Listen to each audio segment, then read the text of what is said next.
Hea vaataja, täna räägime keeltega rääkimisest ehk glossolaaliast.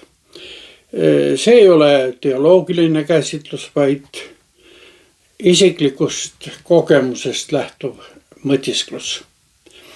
Noorusest meenub mulle kogudusest üks vana õde, kes keset jumalateenistust, kui kantslis oli mõni hoogsam jutlust ja hakkas imelikult pobisema.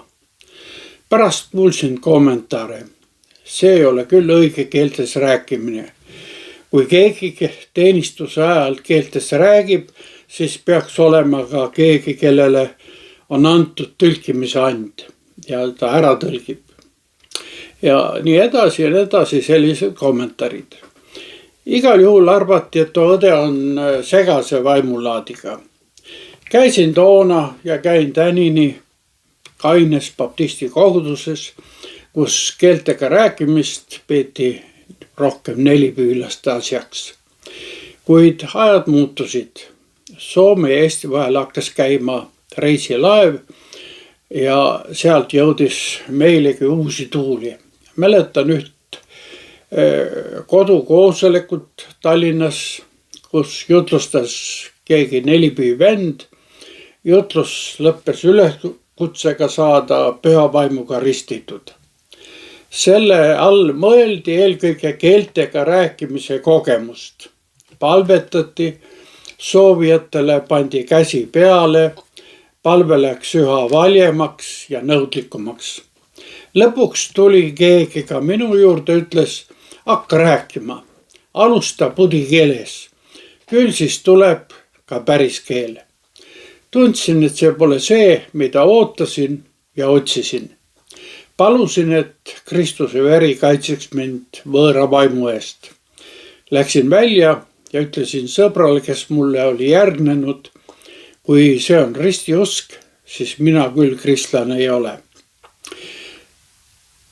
Teoloogia õpingute ajal sattus mu kätte üks USA-s Texases kaitstud doktoritöö, mis käsitles seda teemat väga põhjalikult ja eelkõige psühholoogiast lähtuvalt.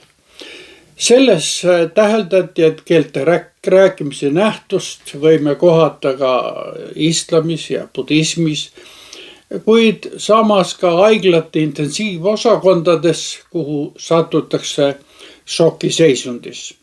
Keel, mida räägitakse, sarnaneb tavakeelega, kuid koosneb siiski seosetutest silpidest, millest tavakeel moodustub. Meditsiiniline seletus seisnes selles, et süvameditatsiooni või šokiseisundis kõnet juhtiv aju keskus lülitub välja, kuid samas keele motoorsed keskused töötavad edasi ja inimene hakkabki rääkima tundmatus keeles. Selle kogemusega kaasneb pingelangus ja rahunemine.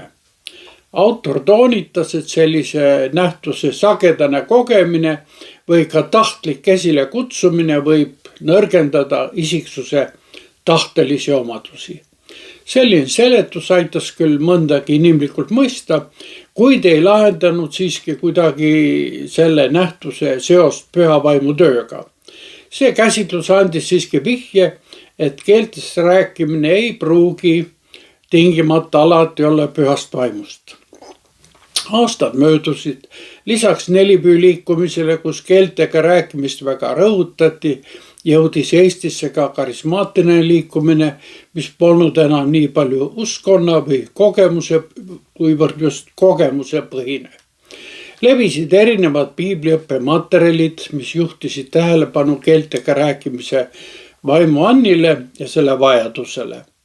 Nende usklike hulk, kes keeltes rääkimist praktiseerisid, kasvas, kuid see polnud enam uskonlik, vaid üksiku uskliku usuelu arengu teema ja probleem. Keeltega rääkimise nähtusest oli saanud lihtsalt teatud usulise kogemuse või vaimuanni omamise küsimus. Varjatult ootas see küsimus ka minu usuelus mingit vastust. Ja siis see juhtus. Ühe presbüüterite nõukogu alguspalve ajal tundsin korraga, kuidas mulle tundmatu keel voolas vaikselt üle huulte. See oli tõeline ja püha kogemus. Ei olnud mul vaimuga ristimise ootust, ei olnud valjut õhutamist, ma ei mediteerinud ega polnud šokiseisundis, oli töise ja asjaliku nõupidamise algus. Minu jaoks oli see kogemus edasise töö jaoks Jumala riigis siiski väga oluline. See aitas mind mõista õdesid ja vendi Kristuses, kes olid sama kogenud. Koguduses, mida juhatasin, oli aegu, kus 1/3 noori võis palvekoosolekul rääkida võõrastes keeltes. Kuid panin sedagi tähele, et keeltes rääkimise and ei taganud veel usus püsima jäämist. Tuli ette olukordi, kus inimene elas patuelu, kuid praktiseeris samal ajal keeltes rääkimist. Mõistsin ja toetasin üha rohkem neid vendi, kes toonitasid, et kõige tähtsam on püha vaimu vili. Armastus, rõõm, rahu, pikk meel, lahkus, headus, ustavus, tasadus, enesevalitsus. Just nii nagu Galaatia kiri 5. peatükis seda kirjeldab. Nii ütleksin lõpuks koos apostel Paulusega, ma tänan Jumalat, et ma räägin keeli rohkem kui keegi te kõik, kuid koguduse keskel ma tahaksin rääkida pigem 5 sõna oma mõistusega, et ka teisi õpetada, kui 10 000 sõna keeltega. Nõnda kirjutab ta 1. Korintuse kirja 14. peatükis 18. kuni 9. salmini. Tänan kuulamast, vaatamast ja kohtumiseni.